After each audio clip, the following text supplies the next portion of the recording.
जय शाह के पप्पा गृह मंत्री बनेंगे 5 साल के लिए, आमदार होंगे 5 साल के लिए, खासदार होंगे 5 साल के लिए और गरीब के बच्चे को नौकरी मिलेगी 4 साल की। इसको बेईमानी कहते हैं कि नहीं कहते हैं? नेता ही पूरी तरीके से मनमानी करेंगे।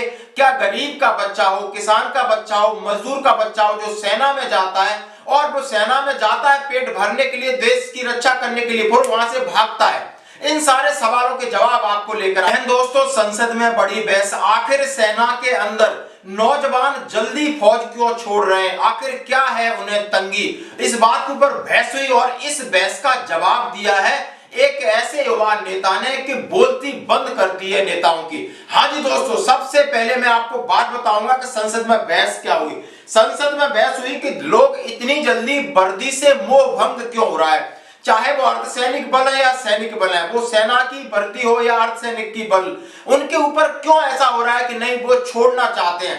कितने लोगों ने छोड़ा और क्यों छोड़ा, वो जो मंत्री हैं गृह मंत्री, उन्होंने क्या जवाब दिया। और इसके ऊपर बड़ा एक वीडियो आया है कि आखिर अब देश में क्या नेता ही पूरी तरीके से मनमानी करेंगे। क्या गरीब का बच्चा हो, किसान का बच्चा हो, मजदूर का बच्चा हो जो सेना में जाता है और वो सेना में जाता है पेट भरने के लिए, देश की रक्षा करने के लिए, फिर वहां से भागता है। ये बेईमानी हमारे आंख के सामने हो रहा है और जब देखिए तब टीवी पे राष्ट्रवाद का बहस होता है। मैं भी बहस करना चाहता हूं राष्ट्रवाद पे और यह सवाल पूछना चाहता हूं कि अगर इस देश के नेताओं को पेंशन मिल सकता है तो सेना में शहादत देने वाले परिवारों को पेंशन क्यों नहीं मिल सकता है, यह सवाल हम भी पूछना चाहते हैं। फौज में जाता है किसान का बच्चा, शेतकरी का बच्चा, फौज में जाता है मजदूर का बच्चा, फौज में जाता है दुकानदार का बच्चा। इस देश के जो साधारण नागरिक हैं उनका बच्चा जाता है फौज का नौकरी करने के लिए और गृह मंत्री का बेटा बनता है बीसीसीआई का सेक्रेटरी। यह है हकीकत।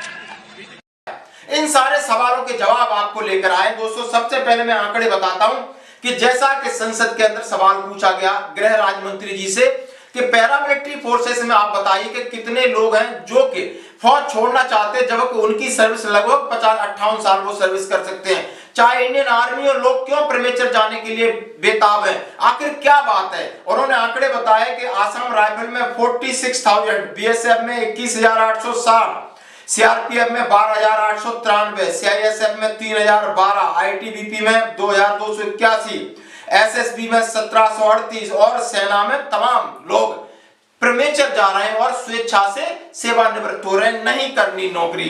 फिर इसके सवाल के जवाब में जो राज्य मंत्री ने दिया, उन्होंने कहा इसके 2 कारण हो सकते हैं, एक व्यक्तिगत कारण, एक घरेलू कारण।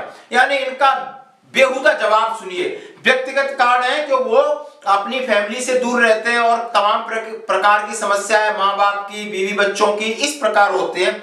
इसी प्रकार की पारिवारिक ऐसे मुद्दे हो जाते हैं, कहीं लड़ाई झगड़ा है, इस वजह से उनका मन नहीं लगता है फौज से, पैरामिलिट्री फोर्स को या फौज को छोड़ देते हैं। क्या ये मुद्दे सही हैं? क्या उनको ये नहीं पता कि पोस्टिंग रोटेशन, एक एक बंदा जेएंडके में लटका हुआ है और एक एक बंदा है जो छत्तीसगढ़ में कहीं आपने देखा नक्सलवादी में लटका हुआ है। इसके ऊपर उन्होंने चर्चा की, लेकिन महत्वपूर्ण मुद्दे उन्होंने घरेलू समस्या बताया, उन्होंने प्रमोशन पॉलिसी को नहीं बताया, उन्होंने छुट्टी को लेकर नहीं बताया कि जवानों को समय पे छुट्टी नहीं मिल रही है, जवानों के अंदर जो भेदभाव उसके बारे में उन्होंने नहीं बताया और बताया कि उनके लिए और क्या संसाधन है। उन्होंने एक भी कोई भी जवान यदि फौज छोड़ता है तो कहा गया तो आखिर फौज को किस तरह आकर्षण बनाना चाहिए, मतलब फौज के अंदर सिस्टम में बदलाव की जरूरत है, भेदभाव में बदलाव की जरूरत है, ताकि सेना का कोई भी जवान अपनी पूरी टर्म्स ऑफ कंडीशन करके आराम से वो फौज देश की सेवा करे और अपनी पूरी नौकरी करे।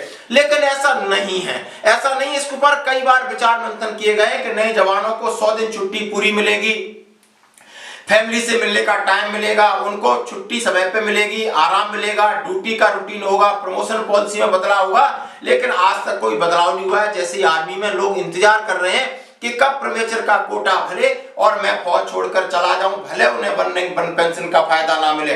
इसके साथ आप एक वीडियो, जैसे कि मैंने स्टार्टिंग में थोड़ा दिखाया था कि यदि गरीब का बच्चा फौज में आता है, किसान का बच्चा फौज में आता है, मजदूर का बच्चा फौज में आता है, जिस दिन ये धनी हो गए, सक्षम हो गए और इन्होंने पेट की भूख और बेरोजगारी को लेकर फौज में जाना, पसंद नहीं किया तो फिर देश की सेवा कौन करेगा, यानी देश को कौन बचाएगा? क्योंकि नेताओं के बच्चों ने तो नेता बनना है। जैसे उन्होंने एक हवाला दिया, माननीय गृह मंत्री जी का बेटा बीसीसीआई का सचिव है, कौन सी क्वालिफिकेशन है, वो जीवन भर आराम से बैठा है।